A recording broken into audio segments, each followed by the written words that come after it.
Hello, and my name is Peter Rushmer, and I'm your host today of a Half Dozen Things podcast.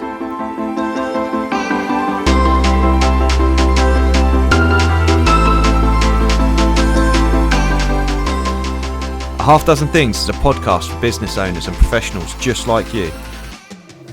Whether you're an underdog hungry for success or you're already smashing it but want to continue to level up, we're here each week for you to get insight and learning from the very best in the business. No fluff, no BS, and no self-proclaimed gurus talking about how easy business or life is. Just real, frank, and raw conversations. I'm joined today by Olly Forder. Olly is the CEO of 360 Freedom, and he's an absolute legend, a really good friend. We had a right laugh discussing this podcast. We talked about his old age, we talked about bank robbery, how to fight off a shark attack, and as if we're living in the Matrix as well. So it's a must listen. Hope you enjoy it. Please share with your friends. Take care. Hello, Olly. Morning, Pete. How's it going? Okay, so we're ever so slightly early, Olly, which is great because it means if you actually go on after the event, then LinkedIn doesn't let you into the session. So here we are, ready to go at past, which is spot on, mate.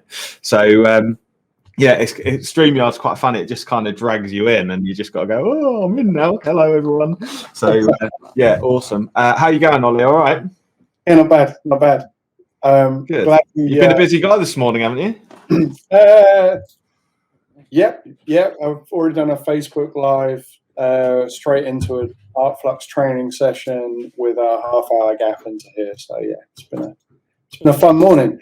Awesome. Glad that we finally got the time arranged. I know, right? This has been the most rearranged session in history, I reckon, mate. It's been going on for a little while now. I don't think I've played calendar invite table tennis as much as I have with you ever with anybody else. I take some responsibility for that. I've got a message pop up. Hi Martin, how you doing, mate? So we've got Martin Jones watching. Hello, mate. Nice to see you. So Olly, yeah, I know. So we're finally here, and we're talking about digital transformation today, which is awesome. It's a slightly different format to the usual half dozen things, but we're really looking forward to it, and we've really prepared well for this session as well. So it's going to go really smoothly, isn't it, Olly? Uber well. We are consummate professionals. Olly, so for the benefit of people listening on the podcast or watching live, give yourself a little bit of an introduction. Let people know who you are, mate. Yeah, no props. Well, number one, nice to speak to everybody. And thanks, Pete, for the opportunity. Even though we did go back and forth a little bit to get to this point. Essentially, so my name's Olly. I've been in technology for 25 plus years professionally now, which means I'm legitimately allowed to say quarter of a century. Anytime you can refer to the word century means you should know something about what you're doing. And that's also the explanation for the bags around my eyes. That's not COVID. So essentially, yeah, that's who I am. Right now, I'm the CEO / joint CTO of a business called 360 Freedom. It has a product called Art Flux. Art Flux, we'll go into a bit more detail as we go through this, but essentially, if you're doing any form of sales or any form of marketing, it's a platform that helps automate all of that experience for you, as you know yourself, Pete. Yeah, that's really who I am. Dad of two, awesome. Couple of animals, standard family kind of a guy in that respect. So. Awesome, mate. Awesome. So, few things to pick up on there. One is, I'm also a user, right? I'm a user of Art Flux. It's an awesome system as well. So we'll talk a bit more about that.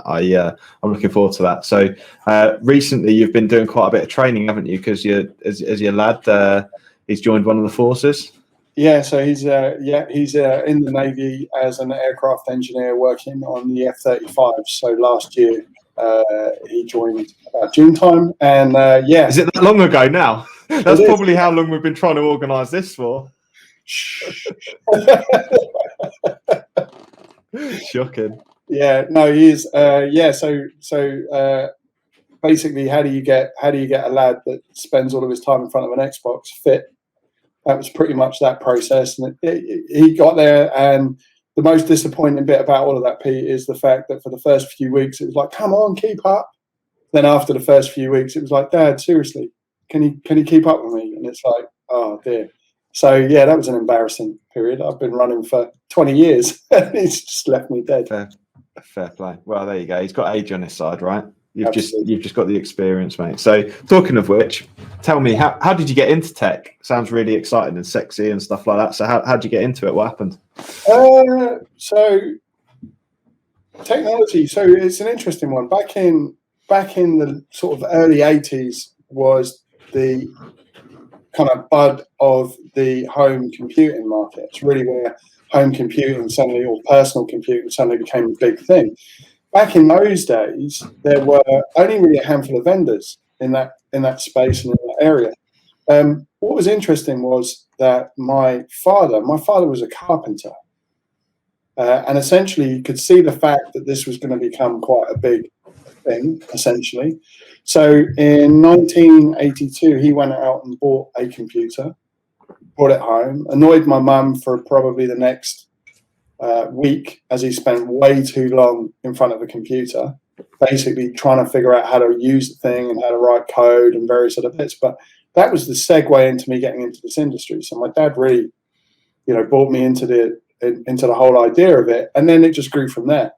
And then 25 years ago, ended up in a support role. I earned my stripes going up through the ranks in the normal kind of fashion, starting on help desk and various other things. My real start in the whole industry, though, was when I was 12.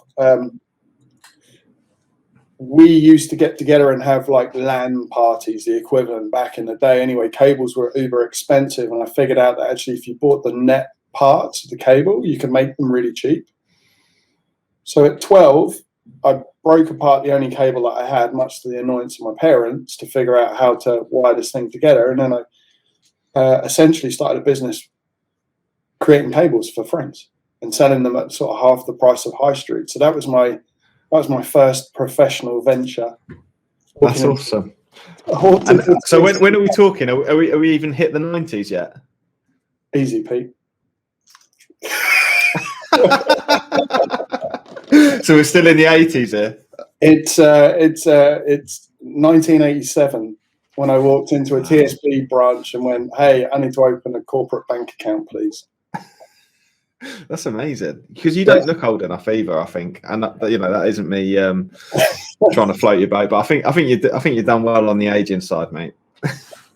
Thanks. I've got no secrets around that at all. So there's no secrets. I'm sorry, no. There's nothing beneath the surface that I can give you or your viewers as tips and guidance on how to stay with the bank. So okay, so cool. So you're in TSB as a 12-year-old, setting up a bank account for the cables that you're making. What happened there? Where's the career gone from that then, mate?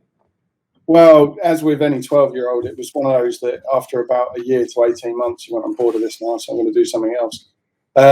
And then it wasn't until I was about 17, I suddenly figured out that you could build PCs cheaply and do a similar thing, but with full PCs. And back in those days, they used to have these things called computer fairs, which were really strange when I think back to it, because it'd be like the local village hall, and basically a whole bunch of geeks like myself rocked up. And some geeks would be selling, some geeks would be buying. And so you'd turn up there and go, I want that hard disk, I need that RAM, I want that case, I want that motherboard. And then you go home and assemble it into a PC.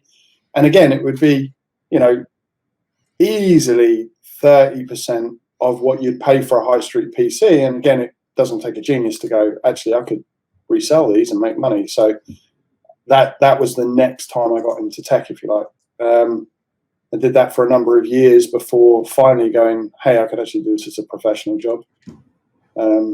So they were the kind of precursors, if you like, to doing it as a career. Do you know my earliest memory? One of my earliest memories of like a computer was, did you ever come across Scion? I don't know that they even exist anymore, but they were like little handheld.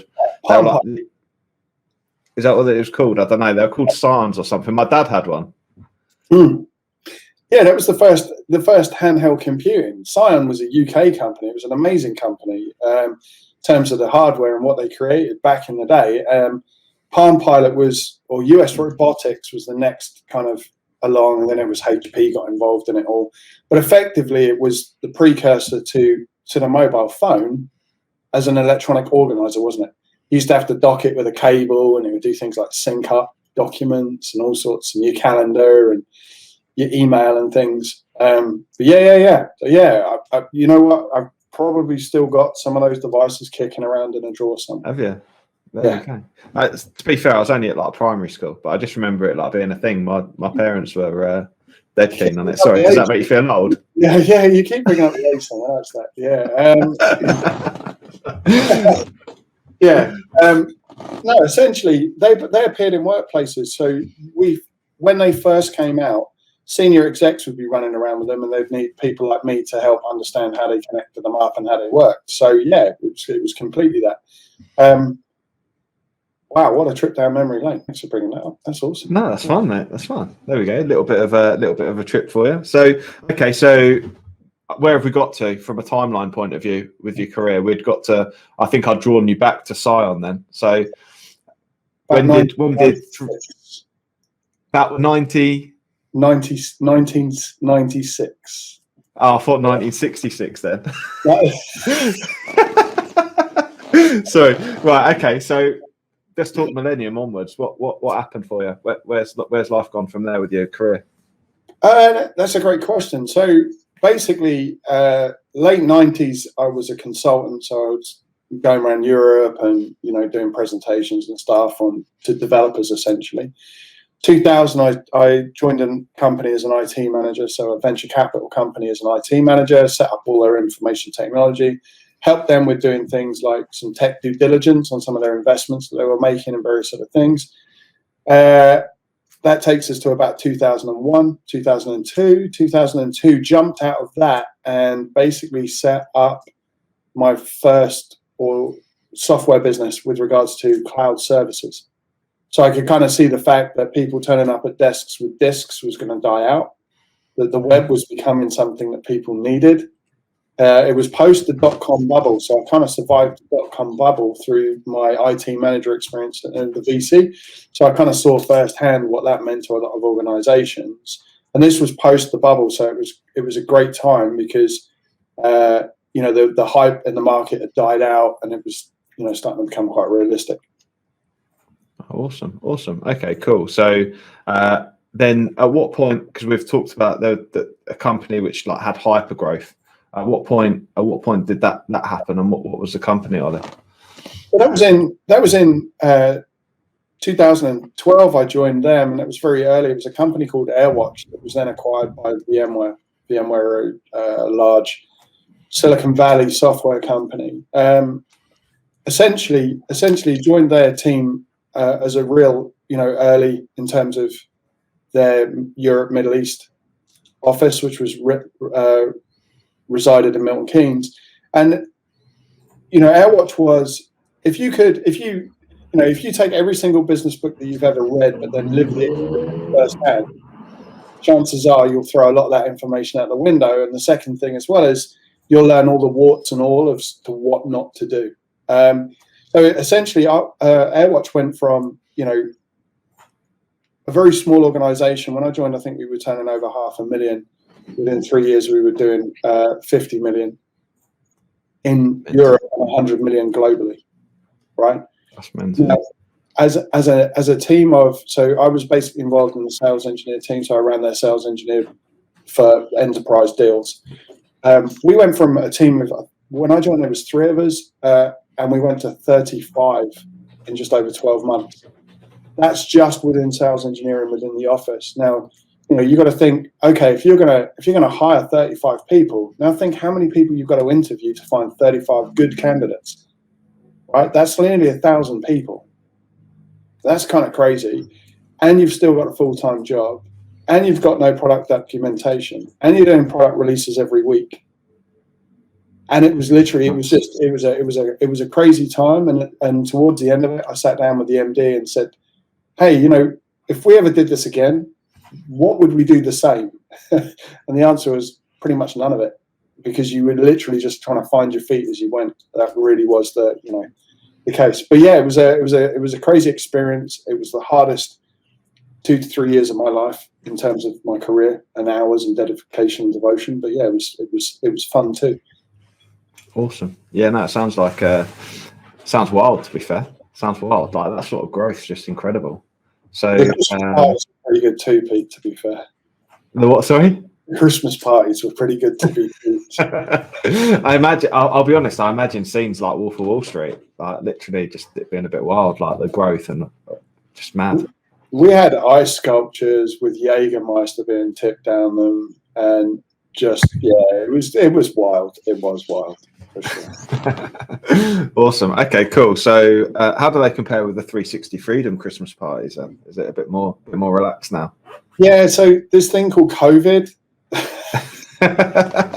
Then it was really difficult to get the ice sculpture to go between everybody's house.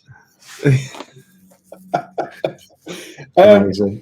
Yeah, no, to be fair, the 360 Freedom parties haven't really kicked off yet, purely and simply because COVID did throw a spanner in that works last year. But we'll do something. Don't worry.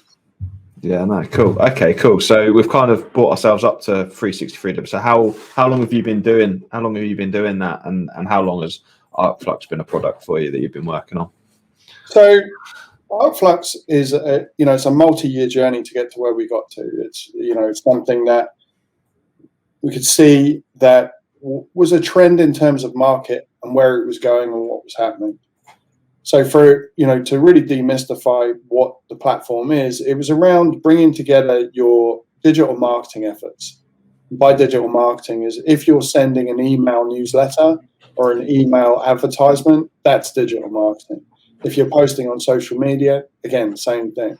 But it was around not only providing those services, so digital marketing, events, task management, team alignment, CRM, sales, pipeline, the whole 9 yards. It was around automating that journey. Because if you think about this, most businesses don't want to be sitting there going, hey, you know what? I can do my social media over here, and then I can stitch that together with some Zapier Zap over here to push data somewhere else, or mess around in spreadsheets. So from our side, it was like, hey, if we could create this as a single platform, we can automate it, which makes it uber simple. And it means that you could do things like I can put out a social media post, one click, somebody fills in a form, and it becomes a sales opportunity. And as you know yourself, it's not just about how do you get someone to sale, but it's also that kind of business automation at the back end, which is how do you get them to value? How do you do the repeat nurture? How do you repeat sell to them? And so again, automating a lot of that process as well is super important. Yeah, no, it's become an invaluable part of the way that we do business. So just to give, I suppose, people listening some insight, if they're not aware of how the product works, is we use it. So it stores all of our database of clients. So everyone's in there, and as part of the process is the GDPR element has been completed as well. But that helps us set tasks for the future. So anything that's customer related. So it might be a follow-up call. It might be that an insurance document's running out. It could be anything. There's a trigger there via the task that lets us know that an action needs to be taken, and then it's assigned to a member of our team. And then on top of that, so there's the task element for it. And I know I'm probably explaining this in layman's terms, Ollie, but this is like, I suppose probably people will sort of understand what it is that I'm saying here. And then from a MailChimp point of view, where you send emails out, and I know that's probably swearing, but it essentially does that. So it takes those contacts and you put them into lists.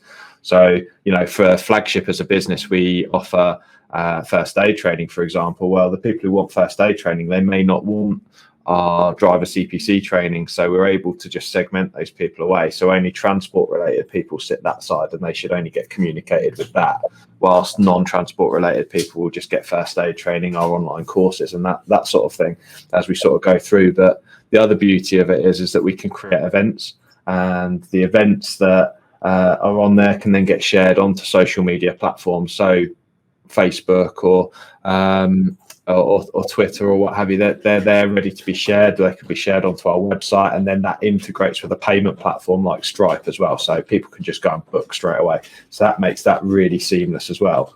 And sort of the next evolution for us, sort of as we're talking about digital transformation, is that's fine at the moment. That's sort of fairly what I'd call really straightforward how that works. But what will happen moving forward for us to be slicker and streamline and grow as a business will be that people will book that, but then the joining instructions will be automated off the back of it. The invoice will then be sent, and then a follow-up will be sent to say, here's where you're going, this is what it looks like, how you're going to find us, and this is what the experience is going to be, through to the other end of, here's your certificate.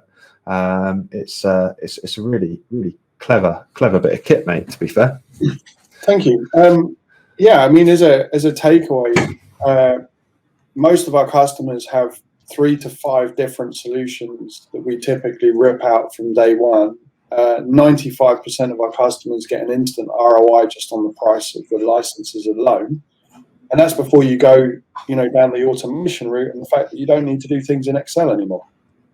So, whether that's contact imports and exports and all the other bits, this is fully automated. But the bit that I think is worth a shout out, Pete, is it's not necessarily the technology that's the real differentiator here. And by that, what I mean is the technology is great and it's awesome, don't get me wrong, but it's actually the service wraparound that we do.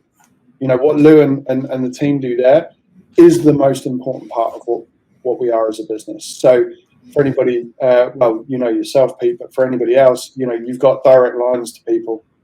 They'll jump on Zoom sessions and help you build things. You can question, hey, you know what, we're thinking about doing this. What would you recommend? And so from our side, we like to think of ourselves as a permanently engaged advisor or consultant within the business to help you deploy the platform that meets your business requirements. Yeah, absolutely. I was going to say it's and the uses are really sort of wide as well. One of the things we're talking about at the moment is so I'm a trustee for a charity, and they do amazing work, Generous Hearts, and this isn't a foregone conclusion, but it's just something we're exploring. But actually, that it can help that charity be able to hand over the process of looking after a defib, for example, because you're able to automate that process. And I think that's what's so transformational, is that this isn't just about marketing, it's also about how it can be used as a force for good, because it means that people stay on top of maintenance and certain trigger points are met, so that we can ensure that equipment is functioning properly all the time. I think that's like a really great potential for the application as well. Yeah, definitely. 100%. And Tech for Good is something that is really at the heart of the business as well. And when I say that, we work with a number of charities already, and that goes back to what we did last year. We donated a percentage of our revenue last year to a charity, not chosen by us either, but actually chosen by our customers. And the output of that is, that's just as a team, giving back to the community is hugely important as part of your corporate responsibility. On top of that as well, it's also as a team to know what we're doing is bigger than just writing a piece of software. You know what I mean? It's about having some impact, and that's something we'll continue to do. Part of the ethos of the business. We wrote an SMS chat client into the product. As you know, there's a web chat, but now we've written SMS in there, and that was purely because one of our customers, who is a charity, had a requirement, because they deal with people who are sight and hearing impaired, so they needed connectivity that was on devices that typically offer that accessibility, and a web chat just doesn't cut it in that environment, right? Especially when you think about, hey, is there anything we can help with? Are you okay? As those outreach type exercises. So yeah, for sure, that's just one of many use cases. Yeah, awesome. Okay, so what is digital transformation then? So we've sort of started to talk about that, but tell me, what is digital transformation? It's an interesting one, purely and simply because if you go back 20 years ago and I said digital transformation, people would look at you as though you had 3 heads, right? It's a marketing term that was really coined probably about 6 or 7 years ago in its fullness, where it became quite commonly used. But the outcome of it is digital transformation is simply any way you can replace a manual task with an automated task, or replace a digital process that's become archaic or out of date. So I'll give you a couple of really quick examples. You won't know this, Pete, because you're not old enough. That sounded condescending. But you're getting me back, so it's fine. I say you're old. Absolutely. No, yeah, I say you're old. You say I'm stupid. That's fine. No. Back in the day, basically, when you went into a bank, you took in a passbook. Do you remember that? Like you went in there and you gave them. I actually do remember that. So right. yeah, I do. Trundling down. So here's a story. I remember trundling down like with my little passbook nationwide in St Ives.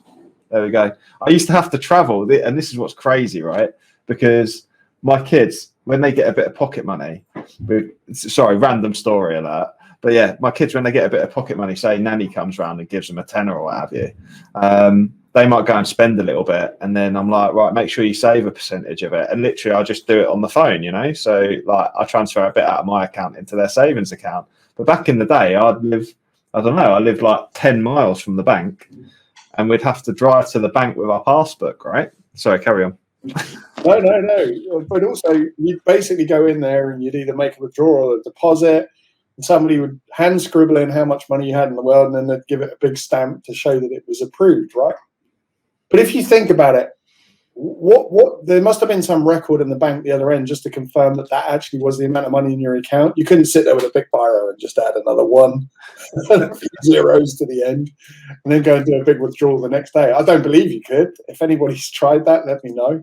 But the output of that is that basically digital transformation within banking went from that to having a piece of plastic that you could put in a wall and take money out whenever you wanted or deposit money, all the way through to the fact that now you've got your bank account in your pocket, 3 taps, and you can apply for a loan, etc., etc. So when you think about digital transformation within banking, you've gone all the way from that passport all the way through to mobile phones and apps, and it's going beyond that now with digital currencies like cryptocurrency like Bitcoin and all of it.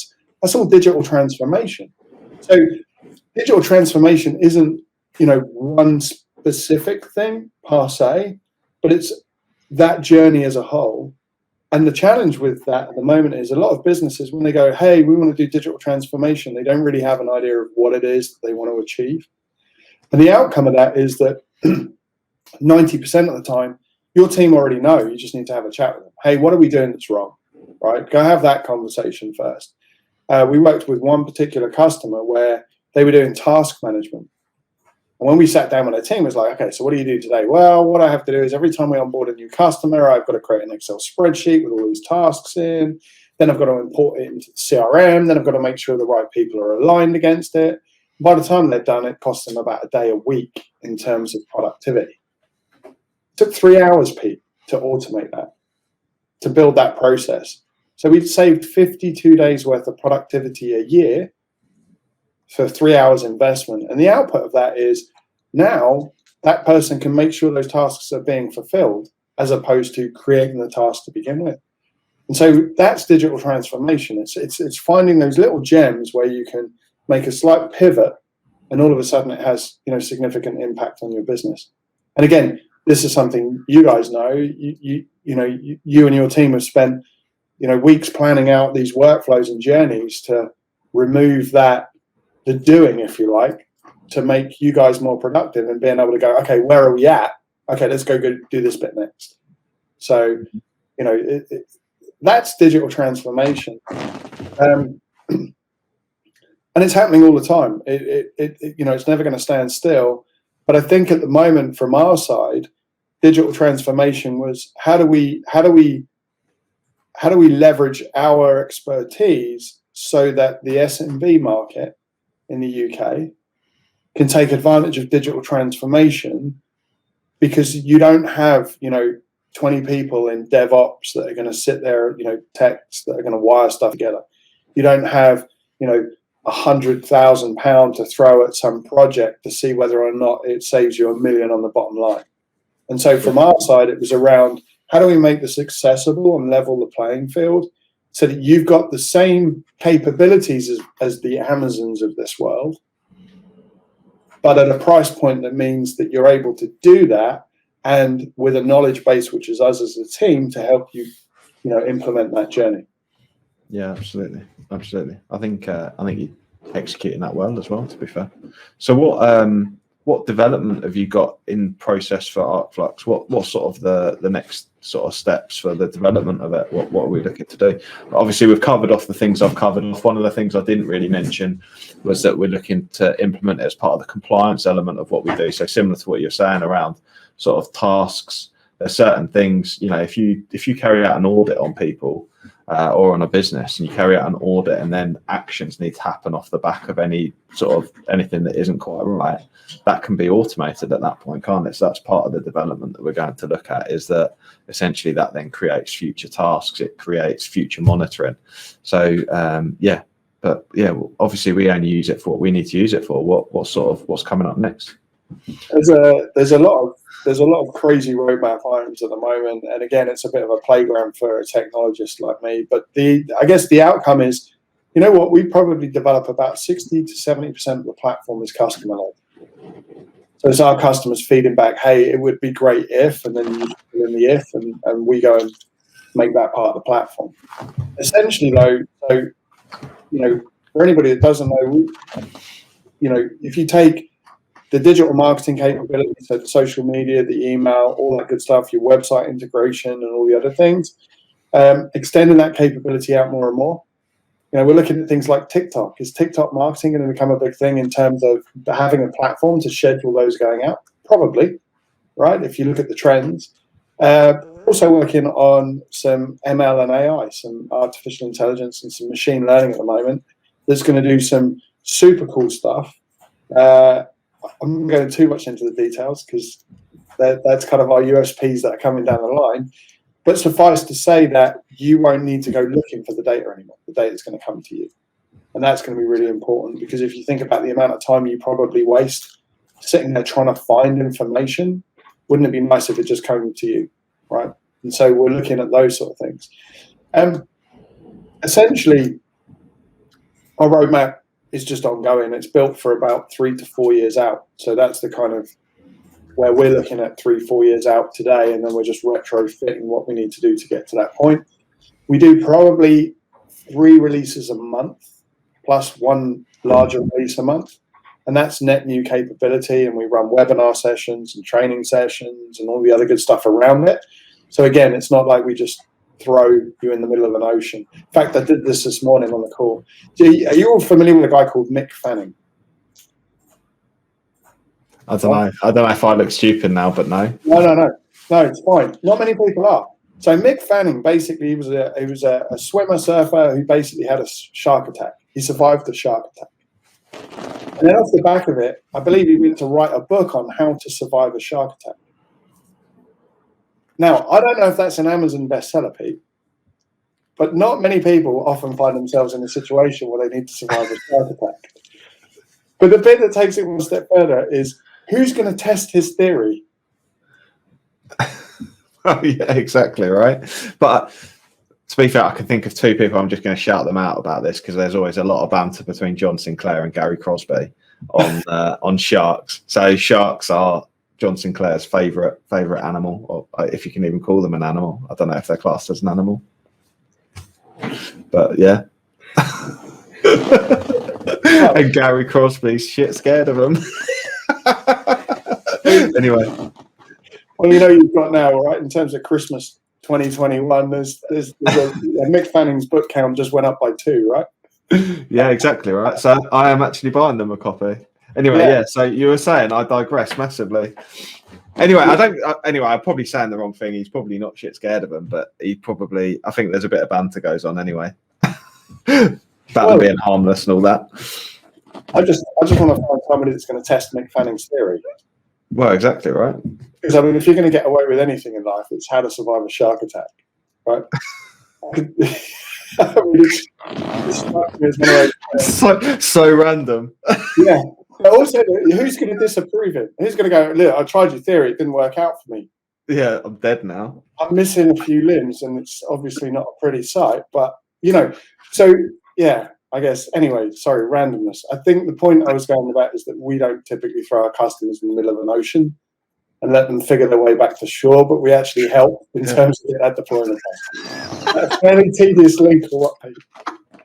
That was so tenuous. Amazing. Awesome. Cool. No. Well, you don't know. You don't, because it is all about the support. Sorry, I'm laughing because I think that was brilliant. I'm going to look back on that. That's going to be one of my favourite memories of interviewing you, mate. Amazing. Okay, cool. So, okay, talk about simulation theory. Do you believe in simulation theory? Yeah. Wow. So, have you seen the deep fake stuff that was done about Tom Cruise? No. Oh man. When you get 5 minutes, not now, because it'd be slightly rude, but go off to YouTube. Yeah. You can search for Tom Cruise deep fake, right? Okay. And have a look at what deep fake AI can do today. It's uber realistic. It's uber lifelike, to the point where you're like, you could, hand on your heart, say that's Tom Cruise. That level of quality. The output of this is now. I'm just checking it. This is allowable on like daytime TV, right? People going and checking deepfake Tom Cruise, because I'm expecting them to find something that they definitely shouldn't be looking at. No. On their work laptops, and before you know it, they're getting their P45s. No, basically what it is it's a scene where Tom Cruise comes running in a room and falls over, and then comes over and talks to the camera, and then it flips to another scene of him playing golf. Yada yada yada. But it's not Tom Cruise. Well, okay. It's AI doing deep fake, basically simulation of Tom Cruise. But it's so damn accurate that you would think it was him. Mannerisms, the way he talks, utterly everything, right? Yeah, it's not, no one's going to be dragged in front of a HR conversation, hopefully, unless, my thumb should be on the pulse on this one. But the outcome of that is, so think about that, right? Now think 30 years ago, you didn't have a mobile phone that just slid into your pocket like this, right? Your mobile phone was about that big, and you dragged it around. It was about the size of a truck battery. If you think back to it, it was this huge thing when people walked in, dropped it on the desk then buckled under the weight, all that kind of stuff. So that was the first mobile phone. Now, mobile phones are only as big as they are today, purely and simply because they do all the other stuff, like the screen for web browsing, you've got the camera and all the other bits. If you actually want a mobile phone today, a mobile phone could be the size of an earring. So just, think about that capability. So where I'm going with that is we've gone from something that's luggable, the size of a suitcase, to something that's the size of an earring, in terms of capability. Now, where this applies to things like simulation theory is, if you think that a VR headset today that you put on is quite a clunky thing. My VR headset's, it's a big unit. It's on your face, let me put it that way. Yeah, and the graphic capability inside of it, it's good, but it's not human realistic. It's not. It doesn't replace real life yet. But if you look at the trajectory and you look at the latest generation consoles, so the PS5 and the Xbox Series X, they're getting, the graphic capability is getting awesome inside those devices. So if you converge deep fake AI, where you don't know whether it's the real person or not, you combine VR and all the emotional stuff that they're bringing into VR, and you combine the graphics capability into something that literally will sit over your eye like a contact lens. How are you ever going to know if you're in a simulation or real life? Yeah, you just blown my brain. And at the same time, it will be able to invoke emotions in you. It's like the whole fall when you sleep type scenario, falling while you sleep scenario, where you feel like you're falling. It's going to be able to do all that stuff as well. Now, keep in mind, we're about 15, maybe 20 years out, and that will be a reality. Yeah, that's nuts, isn't it? So now replay it. Are we in a simulation, or is this real life? Yeah. There we go. Maybe a simulation in a simulation, shortly. Who knows? Wow. But that's what simulation theory hangs off. It's basically, is this real or is it a simulation? I'm going to argue it's real, because I've fallen over a few times and that hurts. Yeah, it does hurt. Definitely hurts. Falling flat on my face. Okay, so it's just got me thinking about. Mags and I are quite into Black Mirror. We watch a few Black Mirrors and that sort of thing. Have you watched many Black Mirrors? I haven't watched it. I know the theory behind it, though. Yeah, there's some really interesting stuff on there. Really interesting. So, for example, one that sort of a standout one is that everyone's got their phone, and you rate each other. So, got a satisfaction out of 5. We were talking about it actually the other day. I can't remember how we got onto it in the office, but yeah. So, you rate each other out of 5 basically, and you have a star rating, and then you have people who are elevated status. So, who the current social media influencers are. They're sort of 4 stars and over, and then you end up with this hierarchy of people that are under 4 stars. It's nuts. It's nuts. But I think that's thinking.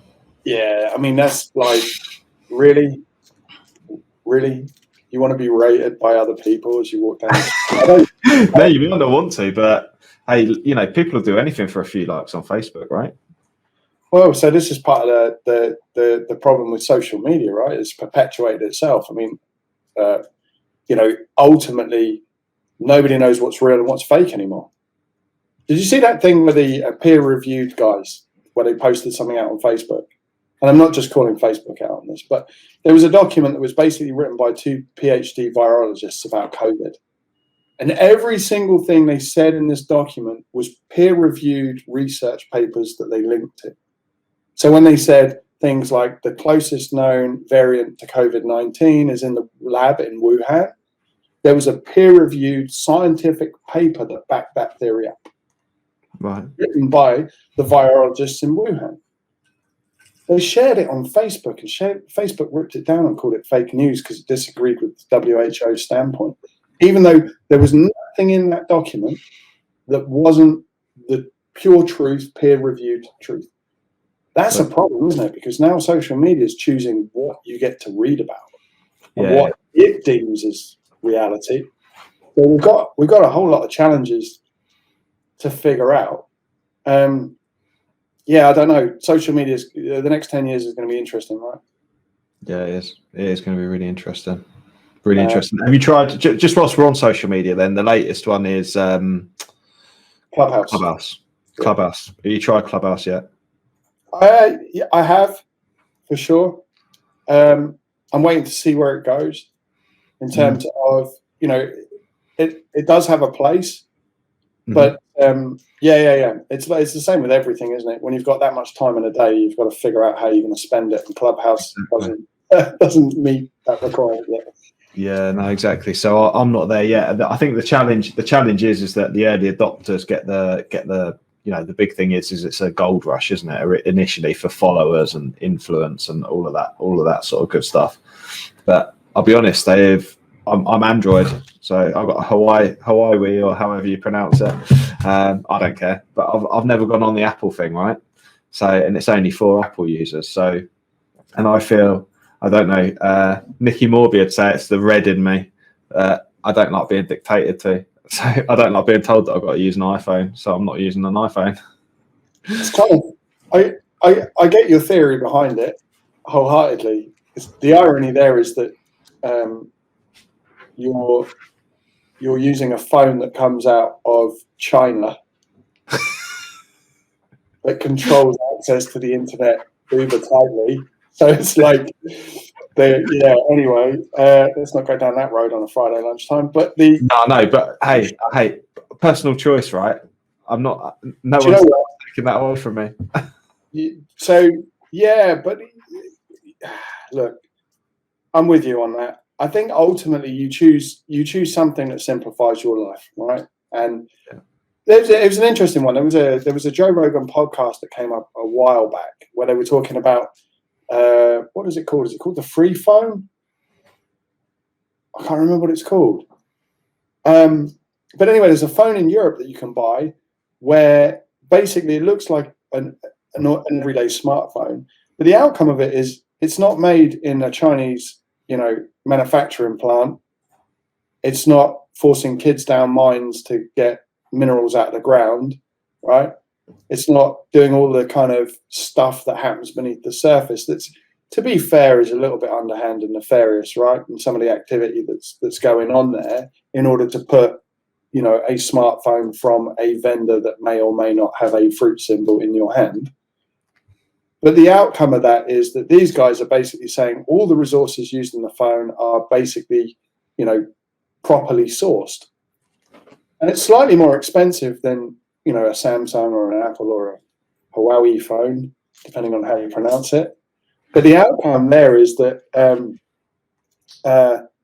would you pay more for a phone that was ethically sourced?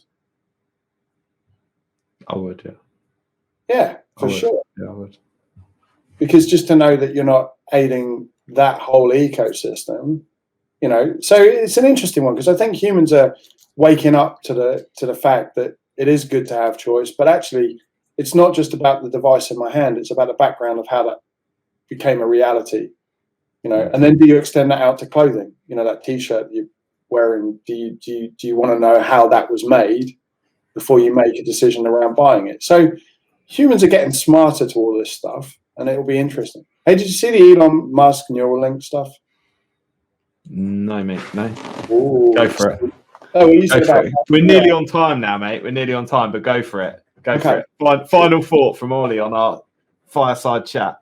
So the takeaway, I'm going to have a look at the Elon Musk Neuralink. Basically, what it is it's an implant that you put in your head. It attaches itself to your brain. The net of it is it will basically, effectively, you're becoming, a true cyborg at that point. At the moment, the bandwidth limitation is your thumbs. Yeah. So if I can take that, connect it to my brain directly, then all of a sudden I've got that real world experience. But also what they're doing with Neuralink is overcoming disabilities. So it'll be able to stimulate areas of the brain which will give you motor control back and various other bits. So it's actually pretty cool in terms of tech for good. But the other thing as well is go back to your memory. Human memories are horrible because, our memory lies to us a lot. Neuralink will have a perfect memory. Go back to your Black Mirror conversation, and I've just looped it all around into a ball. Awesome. No, thank you very much, mate. So for anyone who's just joined us or is coming a little bit late to the party, just finally let them know who you are, where to find you. Yeah, sure. So, no probs. Yeah, so my name's Olly. I'm the CEO, CTO of a company called 360 Freedom. We have a product called ArcFlux, ARKFLUX. It's all about digital marketing, pulling down all those silos. So you've got one place to go to do email, social media, your website, opportunity management, task management, the whole 9 yards to align your team and make yourselves more productive. Awesome. And you've been an absolute star. It's been a pleasure to have you on, Olly. I really, really appreciate it. And I'm glad we finally got to do this. It's been great fun as well. I've laughed loads. So hopefully people have enjoyed it. If you have and you got some value from it, please do share it with your friends and enjoy. Take care, everyone. Have a great weekend. Take care. Cheers, Pete. Thanks for the chat. Cheers, mate.